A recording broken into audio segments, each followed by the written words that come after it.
नमस्कार और बहुत बहुत स्वागत है आपका। आपके साथ मैं हूं विपिन भट्ट और आप देख रहे हैं बाजार अगले हफ्ते। जी हाँ, ये पूरा हफ्ता तो निकल गया, लेकिन अब अगले हफ्ते की तैयारी करनी है जनाब। तो वो आज के शो में आपको कराएंगे कि किस तरह अभी जो बाजार का मूड माहौल है उसमें आप बाजार के एक पूरे हफ्ते की तैयारी करें। और उसके लिए ज़रूरी है कि आप इस हफ्ते को अच्छी तरीके से समझें, देखें कि इस हफ्ते बाजार की चाल कैसी रही, किन किन चीज़ों का बाजार पे किस तरह का इम्पैक्ट हुआ, और एक अंदाज़ा लगाएंगे फिर अपने एक्सपर्ट के साथ कि भाई अगले हफ्ते बाजार किस करवट बैठेगा। और कुछ स्टॉक स्पेसिफिक चीज़ें बात करेंगे, कुछ ओवरऑल बात करेंगे, और आपके सवाल होंगे जो हमें रास्ता दिखाएंगे कि अभी आपका क्या इस वक्त बाजार के अंदर पोजीशन है और उस पोजीशन को आप कैसे बेहतर बना सकते हैं। तो चलिए, बहुत बहुत स्वागत है आपका बाजार अगले हफ्ते में। और अगर बाजार को अच्छी तरह समझना है, जैसे मैंने कहा, तो सबसे पहले ये जान लेना है कि बाजार में अभी क्या हुआ। तो आज की बात कर लें। बाजार में लगातार बिकवाली का दौर जारी ही है। लगातार 8वें ट्रेडिंग सेशन में बाजार गिरावट पर बंद हुआ है। आज अगर इस हफ्ते की मैं बात करूं तो आप देखिए, सेंसेक्स में करीब 2.5% की गिरावट, निफ्टी 2.5% से ज़्यादा गिर चुका है इस पूरे हफ्ते में। वो चार्ट फिर से लेके आते हैं एक बार आपके लिए। सेक्टर वॉच तो हम कर ही लेंगे, लेकिन निफ्टी बैंक में 2% से ज़्यादा की गिरावट। मिड कैप इंडेक्स आप देखिए 7.25% से ज़्यादा की गिरावट। तो mid cap, small cap market की स्थिति यहाँ पर तो कोई बहुत अच्छी पिक्चर ये बाजार की नहीं है। उसमें आज का दिन भी एक्सेप्शन नहीं था जब बाजार गिरावट के साथ बंद हुआ। तो ये पूरे हफ्ते की तस्वीर, जिससे आपको आइडिया लग रहा है कि बाजार में क्या स्थिति रही और अब अगले हफ्ते बाजार कैसा रहेगा, इस पर भी हमारी नज़र होगी। कुछ और आंकड़े मैं आपको बताऊंगा, लेकिन उससे पहले मैं आपका तारुफ करा दूं कि आज कौन मेहमान हमारे साथ शामिल हो रहे हैं। तो आज कार्यक्रम में हमारे साथ हैं ट्रेडर और मार्केट एक्सपर्ट अमित सेठ साहब। उनके साथ हम अगले हफ्ते का विश्लेषण करेंगे। सर, बहुत बहुत स्वागत है आपका। तो दर्शकों को कुछ मैं डेटास बता रहा था, तो कुछ और डेटा आपको बता देता हूं, कुछ इंडाइसेस और क्या स्थिति रही उनकी, उस पर भी नज़र डाल लेते हैं। तो देखिए, स्मॉल कैप 9%, 9.5%, माइक्रो कैप में भी लगभग वही हाल, रियल्टी इंडेक्स भी 9% से ज़्यादा गिरा हुआ, निफ्टी मीडिया। तो आप जिस इंडेक्स को उठा के देखेंगे वहां पर आपको गिरावट ही नजर आएगी। स्टॉक स्पेसिफिक तो आप देखिए, आयशर मोटर जैसे शेयर में 12% से ज़्यादा की गिरावट, ये टॉप लूजर्स हैं। बीएल 9% से ज़्यादा, हीरो मोटोकॉर्प में भी लगभग उतनी ही गिरावट, और महिंद्रा एंड महिंद्रा भी 8% से ज़्यादा टूटा। तो बड़े दिग्गज भी धराशायी हो चले। Bharti, Bajaj Finserv, Britannia, Kotak Mahindra bank, ये वो ज़रूर शेयर रहे जिन्होंने थोड़ा इस बाजार में भी दम दिखाया। तो देखिए, यही अब इस बाजार का कमाल है।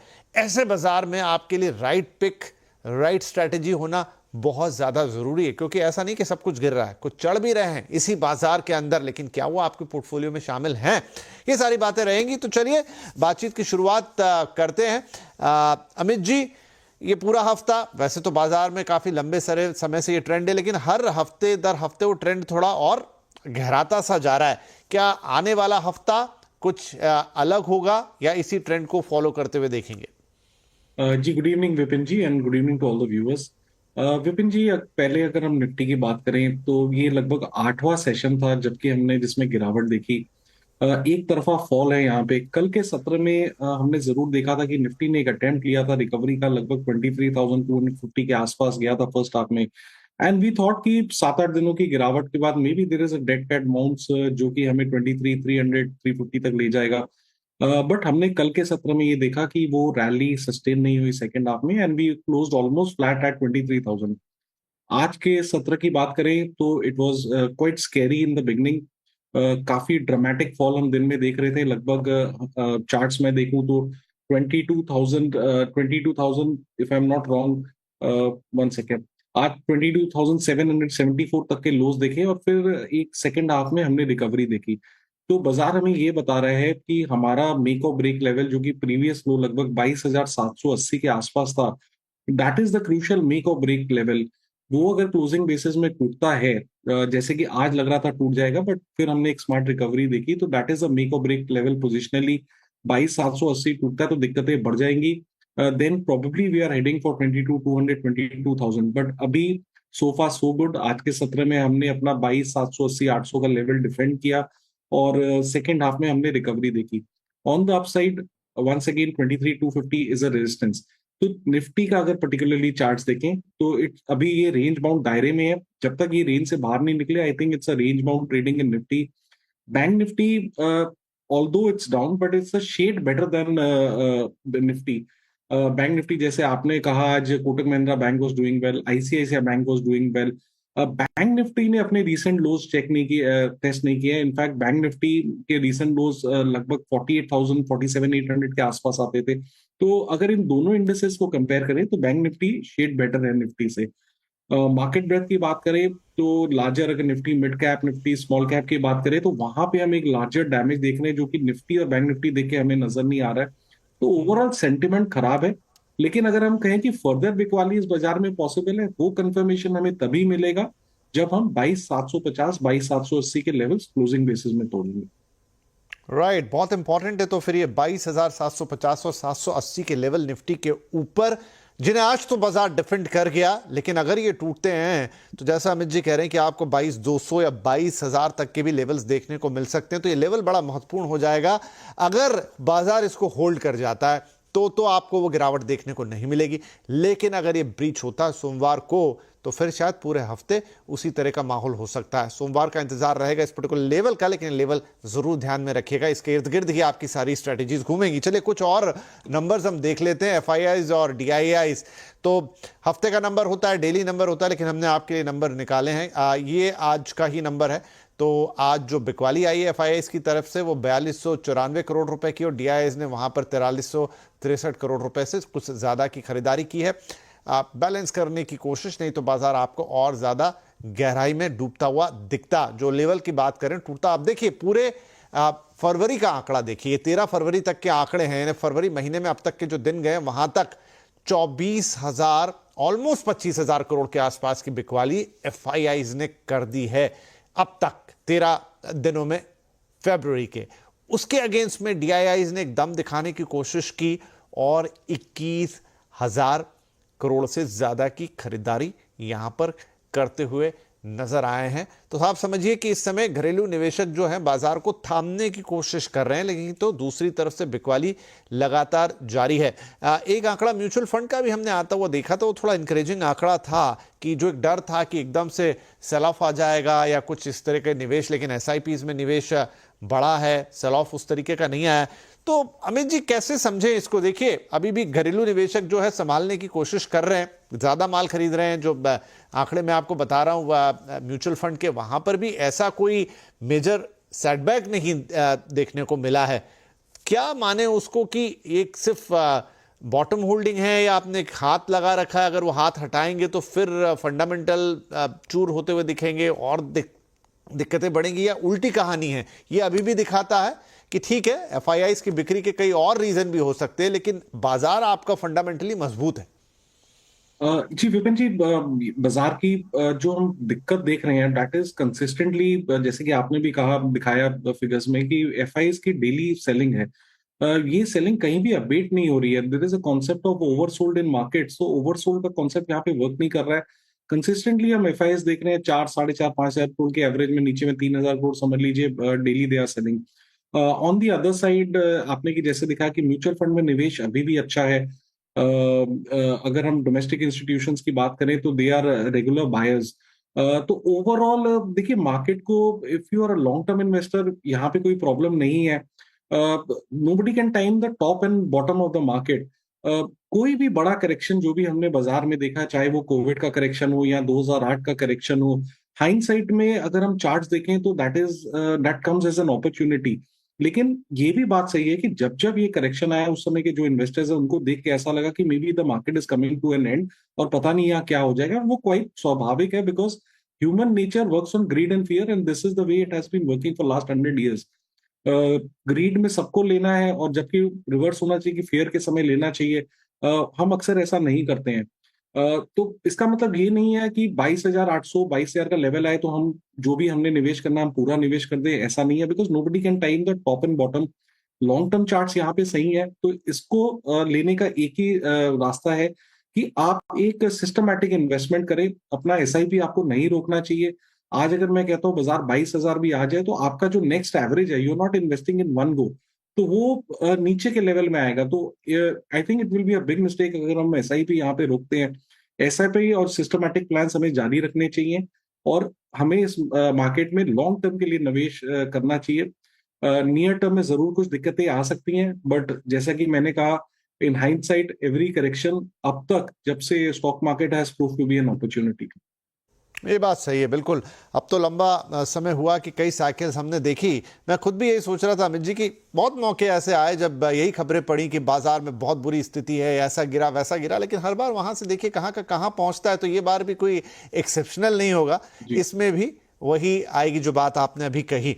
राइट, अब कुछ सवाल जवाब के सिलसिले को भी शुरू कर लेते हैं और साथ में कुछ और खबरें लेते चलेंगे जिनका इंपैक्ट आपको अगले हफ्ते मार्केट में देखने को मिल सकता है। पहले कॉलर है हमारे पास मिस्टर अंकित सेन फ्रॉम जबलपुर। अंकित भाई बहुत स्वागत है आपका, क्या सवाल लेकर आए हैं?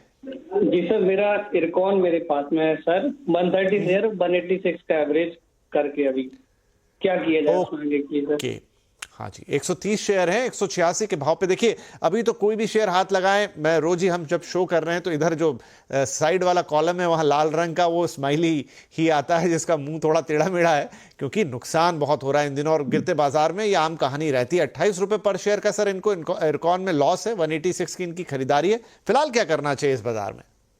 विपिन जी, अगर हम रेलवे स्टॉक्स और ये जो थीम बेस्ड स्टॉक्स हैं इनकी बात करें, लाइक इरकॉन एंड आईआरसीटीसी वगैरह, मेरा लगभग 15 से 20 साल का एक्सपीरियंस है मार्केट में। और एक्टिव एक्सपीरियंस अगर आप बात करिए तो 2008 से आई बीन वेरी एक्टिव। जबकि मैं कॉलेज से 2000 में निकला था, तो then from then I am tracking the market.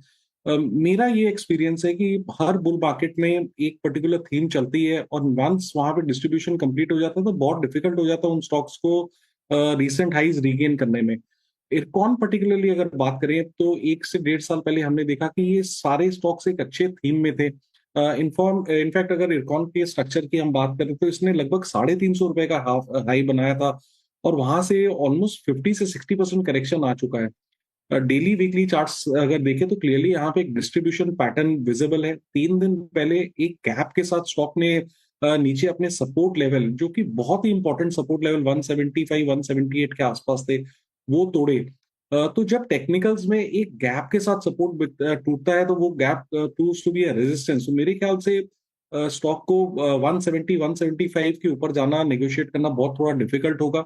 Having said that, oversold है और इनको ₹28 का लगभग लॉस है। तो कहीं भी बाउंस आए, बाउंस जरूर आएगा because it's an oversold market. अगर बाउंस इनको मिलता है तो यहाँ से निकलने की कोशिश करें। राइट अंकित भाई, तो सेल ऑन राइस देखिए अभी हमने आपको चार्ट भी दिखाया, कभी 350 पे हुआ करता था ये स्टॉक, लेकिन अभी वहां से आधे से भी ज्यादा घट चुका है। फिलहाल पक्का कुछ नहीं, तो सेल ऑन राइस की स्ट्रेटेजी है कि बाउंस बैक जैसे ही इसमें मिले यहां से, क्योंकि एक बड़ा लेवल 178 का जो बता रहे हैं अमित जी तोड़ गया है, और कितना घुसेगा कहना मुश्किल है। तो सेल ऑन राइस जहां भी थोड़ा बाउंस बैक मिले आपको इससे निकलना होगा। और देखिए बड़ी इंपॉर्टेंट होती है गिरते बाजार की स्ट्रेटेजी। चढ़ते बाजार में इतनी दिक्कत नहीं है, लेकिन गिरते बाजार में कहां वो हाथ आप लगाएंगे जो बॉटम आपके लिए होगा, बड़ा इंपॉर्टेंट है, और यहीं पर एक्सपर्ट्स की राय काम आती है। तो सेलॉन राइस इरकॉन के लिए। अगले कॉलर है मिस्टर विनोद बिजारदार साहब, मुंबई से हमें कॉल कर रहे हैं। विनोद जी स्वागत है आपका, क्या शेयर्स ले रखे हैं सर? सर मैंने ईडलवाइज फाइनेंशियल सर्विस के 672 शेयर्स लिए 119 पे। ये मैंने शॉर्ट टर्म के लिए लिया हुआ है, तो क्या ये होल्ड करना सही रहेगा या अभी सेल करना? ठीक है, शॉर्ट टर्म मतलब आप क्या कैसे डिफाइन कर रहे हैं अपने शॉर्ट टर्म को? शॉर्ट टर्म मतलब सर 1 to 3 मंथ्स या 4-5 मंथ्स के लिए चलिए 3 से 4-5 महीने मैक्सिमम, ठीक है जी, 5 महीने आप इनको रख सकते हो। 119 पे और खरीदारी है अमित जी, और ₹20 का लॉस है इस वक्त। तो क्या 4-5 महीने अगर होल्ड कर लेते हैं तो एटलीस्ट लॉस से निकलेंगे या कुछ फायदा भी बना पाएंगे यहाँ? जी, अभी चार्ट्स देख के ये कहना मुश्किल है कि इमीडिएटली स्टॉक अप ट्रेंड में आ जाएगा, क्योंकि स्टॉक में दिक्कतें हैं। यहाँ पे लोअर लो लोअर हाइज बन रहे हैं डेली लेवल पे। 200 डेमा के नीचे ट्रेड कर रहा है। इनफैक्ट 200 डेमा का आज ही ब्रीच हुआ, और इसका सपोर्ट अगर चार्ट्स पे देखें तो ₹101 का सपोर्ट बनता था, जो कि स्टॉक ने आज के सत्र में ब्रीच कर दिया। सो दो सपोर्ट हमारे ब्रेक हुए हैं। एक तो हमारा हॉरिजॉन्टल सपोर्ट ₹101 का, और एक 200 डे मूविंग एवरेज भी यहाँ पे ब्रीच हो गया है। अगला सपोर्ट यहाँ पे बनता है लगभग ₹88 के आसपास। तो आज का जो लो है वो बहुत अहम बन जाता है, which is coming somewhere around ₹96। ₹96 अगर ब्रीच होता है then I think the stock is headed for ₹88 के आसपास। तो मेरी सलाह इनसे ये है कि 96 का स्टॉप लॉस लगाएं, होल्ड करें और बाउंस में निकलने की कोशिश करें। ठीक है जी, तो 96 रुपए का स्टॉप लॉस लगाइए, होल्ड कीजिए और बाउंस बैक में ईडल वाइज से भी आपको निकलना है। जितना भी आपका वो 20 रुपए का मुनाफा घाटा था वो जितना कम हो जाए उतना अच्छा। 96 रुपीज का आप स्टॉप लॉस लगाएं और निकल जाइए। अमित जी, एक सवाल मेरे मन में आ रहा है, मैं पूछना चाहता हूं आपसे कि जब बाजार में एक चौतरफा गिरावट आती है, क्रॉस द सेक्टर्स वो हम गिरावट देखते हैं, बहुत सारे शेयर्स जो वैसे सामान्य बाजार में या उठते बाजार में चल रहे होते हैं फिर वो नीचे जाना शुरू करते हैं। कुछ शेयर्स होते होंगे डेफिनेटली बाउंस बैक। यहां जो आपने तजुर्बे की बात की उससे मैं पूछना चाह रहा हूं, क्या वो भी शेयरों की संख्या काफी होती है जहां एक बार अगर उन्होंने अपने जो क्रूशियल लेवल्स होते हैं वो तोड़ दिए तो उसके बाद फिर उनके लिए बाउंस बैक बहुत मुश्किल होता है, फिर आप कई बार सालों के लिए लटक जाते हैं? आपने बहुत ही अच्छा प्रश्न किया विपिन जी, क्योंकि मैं एक्सपीरियंस से कहता हूँ, मैं फंसा हुआ 2008 2010 के जब डाउनफॉल आया था। मेरा 15 साल का ये एक्सपीरियंस है। इनफैक्ट कोविड में भी ये एक्सपीरियंस किया। आई मे बी रॉन्ग बट मैं अपने पर्सनल बायस से बोल रहा हूँ कि ये जितने ब्लू चिप स्टॉक्स हैं, उसमें आप एमएनएम ले लीजिए, आईसीआईसीआई बैंक ले लीजिए, एचडीएफसी ले लीजिए, रिलायंस ले लीजिए, ये जो old economy which are more than 20-30 years old company, Maruti ले लीजिए। इनफैक्ट मारुति ने 2016 में 10,000 का लेवल दिखाया था और उसके बाद जो क्रैक आया that came down to 3300। UltraTech में भी क्रैक आया हुआ है। बट मेरा प्योरली ये एक्सपीरियंस है अच्छी कैटेगरी के स्टॉक्स में, अच्छे ब्लू चिप स्टॉक्स में, companies which have existed for last let's say many years, इनमें लेवल आ जाता है। ये मैं टेक्निकल की बात नहीं कर रहा बट मेरा एक अच्छा एक्सपीरियंस है। एचडीएफसी, आईसीआईसीआई, एक्सिस, ये सब जितने न्यू ओल्ड इकोनॉमी स्टॉक्स हैं जो काफी दिनों से हम ब्लू चिप की कैटेगरी में कहते हैं, मेरा ये एक्सपीरियंस है कि ये लॉन्ग रन में रिवॉर्डिंग हो जाते हैं। आपको एग्जांपल देता हूँ, M N M was trading around 700-750 Covid के क्रैश से पहले। क्रैश के बाद लगभग वो स्टॉक 300-350 के आसपास आ गया और आप खुद देख सकते हैं स्क्रीन में कि अभी उसका क्या भाव है। Similarly Reliance was trading at 900, it came down to 500-550 Covid के क्रैश के समय। एंड देन प्री स्प्लिट की मैं बात कर रहा हूँ, अभी तो 1200 का अगर डबल करे 2400, तो इनफैक्ट 32-3300 तक गया। तो मेरा ये थिंकिंग है कि अच्छी क्वालिटी के स्टॉक्स अगर मार्केट में करेक्शन आए तो I think it's a good opportunity to create a long term portfolio for yourself.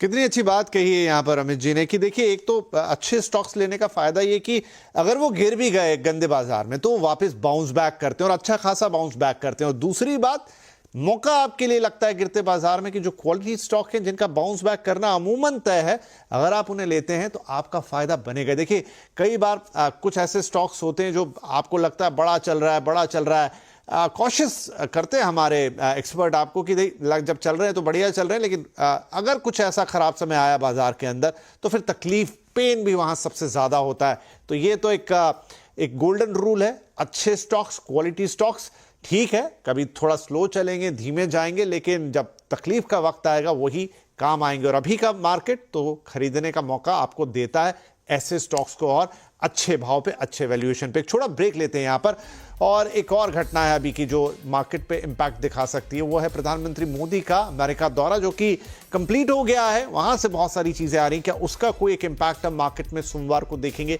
ये भी एक इंपॉर्टेंट प्रश्न होगा, पूछेंगे अमित जी से इस ब्रेक के बाद।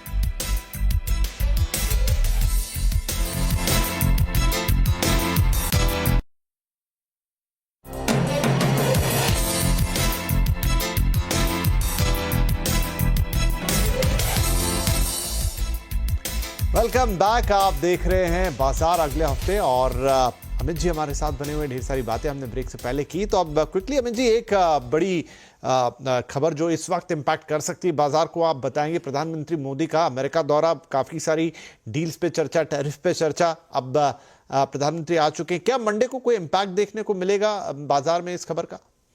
जी ब्रीफली विपिन जी, अगर तारीफ की बात करें तो whatever I am reading in the media और जो हमने देखा है, आई थिंक कोई इरेशनल डिसीजन यहाँ पे नहीं होगा। जो मैं न्यूज में देख रहा हूँ कि there will be a discussion and negotiation, और इसका क्या रिजल्ट आएगा अक्टूबर नवंबर में तक, तो 5-6 महीने लगेंगे।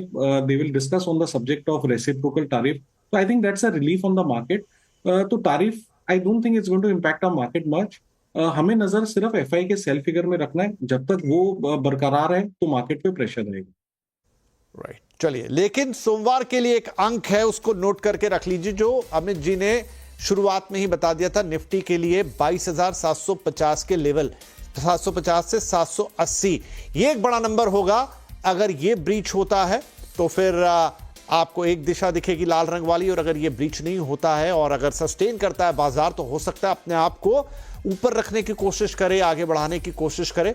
लेकिन फिलहाल तो जो ट्रेंड है बाजार का उसमें आपको एक कॉशियस ट्रेंड, और अमित जी ने ड्यूरिंग द शो एक बहुत अच्छी बात की, बड़ा मौका मिलता है ऐसे बाजार में आपको क्वालिटी स्टॉक्स खरीदने का। ये बात उन्होंने अपने अनुभव से की और विस्तार में उसे बताया भी। तो अमित जी बहुत बहुत धन्यवाद। आपने हमारे दर्शकों के लिए अगले हफ्ते की एक सॉलिड बैकग्राउंड, एक सॉलिड फाउंडेशन दी है, और इसके आधार पर अगर लोग सोमवार को अपने ट्रेड्स को देखेंगे, अपने मार्केट को समझेंगे तो बेहतर कर पाएंगे। बहुत बहुत शुक्रिया, और सभी दर्शकों का भी हमारे साथ इस कार्यक्रम में जुड़ने के लिए। नमस्कार।